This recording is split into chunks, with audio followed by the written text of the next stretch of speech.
The true story of 300's Battle of Thermopylae. Zack Snyder's dip into ancient Greek history in 300 focused on the Battle of Thermopylae, but the true story had a few details the movie left out or changed. 300 depicts the legendary Battle of Thermopylae, a decisive moment in the Greco-Persian War. The Battle of Thermopylae has long been the stuff of legend, and King Leonidas has become a worldwide symbol of bravery and courage. Leonidas stood against the invading Persian army, led by King Xerxes I, and though he met his demise there, he now lives on forever through history.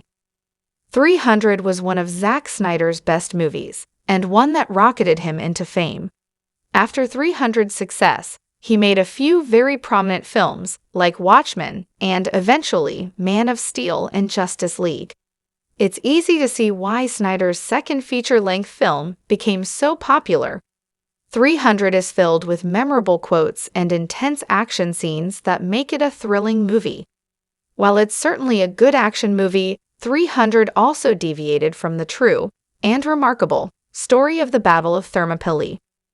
The Battle of Thermopylae wasn't just between the Spartan and Persian armies. Understandably, the soldiers who fought in Battle of Thermopylae were much more varied and complex than 300 depicted. While the bulk of the fighting forces at Thermopylae were Spartan and Persian, the Spartans were joined by Greek troops from various other Greek city-states, like Arcadia, Boeotia, and others. In terms of strength, the Greek forces had about 7,000 troops via Reed University, while the Persian king Xerxes I commanded somewhere between 70,000 and 300,000 men via Encyclopaedia Britannica. Though the Greek forces were heavily outnumbered, they benefited from the terrain of Thermopylae. Thermopylae is a mountain pass along the eastern shore of Greece near the Malian Gulf. There were three main bottlenecks along that pass, known as the Hot Gates due to the hot springs located there. The Hot Gates were only about 100 meters wide at the time, which meant that the Greeks could effectively form a wall there and only allow a few hundred Persians to attack at a time. That effectively eliminated the Persian size advantage, and the Greek phalanx formation meant they could hold out indefinitely by using their spears and shields as a nearly impenetrable barrier. It's also important to note that the Battle of Thermopylae was only one conflict in a larger war, the Greco-Persian War, and that it hinged upon another battle. The Spartans and Greeks at Thermopylae were supported by another group of Greek warriors, mainly Athenians, who held back the Persian navy at the natural bottleneck near Artemisium. The Greek forces at the Battle of Artemisium, which was depicted in 300, Rise of an Empire, kept the Spartans safe from naval attacks, and they were critical in allowing the Spartans to hold out for so long. Greco-Persian Wars. When the Battle of Thermopylae took place. The Battle of Thermopylae was a decisive moment in the Greco-Persian Wars, but it wasn't the first or last confrontation of the conflict. The Greco-Persian Wars began 11 years before 300 took place, in 491 BCE. In that year, the Persian ruler at the time, Darius I, sent messengers to announce the invasion to the Greek city-states, and the messengers sent to Athens and Sparta were killed in response.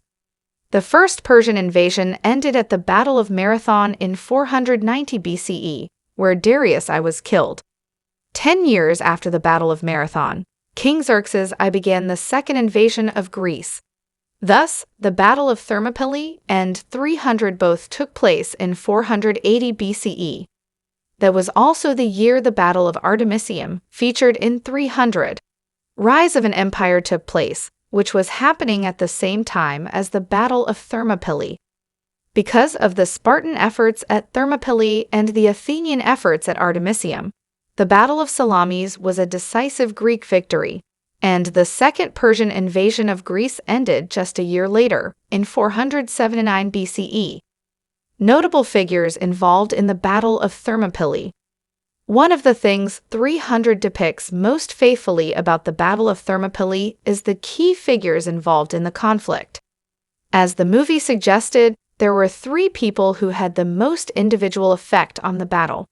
King Leonidas of Sparta, King Xerxes I of Persia, and the traitor Ephialtes.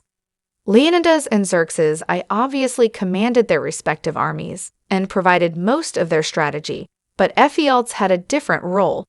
He was a Greek citizen who betrayed the Spartans and led a segment of Xerxes I's army through a hidden pass at Thermopylae to outflank the Spartans. The Battle of Thermopylae's outcome explained.